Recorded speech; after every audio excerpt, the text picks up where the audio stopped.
Ngayon naman, pahirapan pa rin po ang paglilinis sa sementeryo sa Zamboanga City dahil maraming puntod pa rin, ang lubog pa rin po sa baha. At sa Lawag City, Ilocos Norte naman, nilinis na rin ng mga taga-DSWD ang puntod ng mga inabandonang fetus. Yan at iba pang balita, hatid ni Joseph Morong.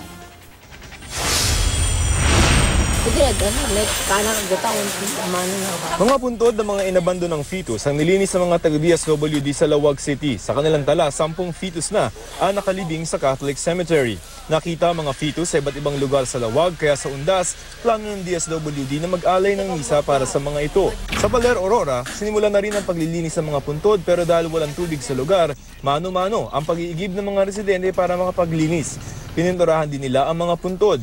Maaga rin nagsidatingan sa sementeryo ang ilang taga-Bangged Abra para maglinis at tagpasin ng mga damo.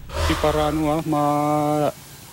luwag pa yung pag-ano mo dito kasi pag medyo alanganing araw na, marami ng tao dito. Pahirapan naman ang paglilinis sa sementeryo sa Barangay San Roque, Zamboanga City dahil maraming puntod ang lubog sa baha. Problema tuloy ng ilang pamilya ang pagpunta sa Undas. Nagpatapad na rin sa lungsod ng one-way para sa mga pupunta sa sementeryo. Joseph Morong, GMA News.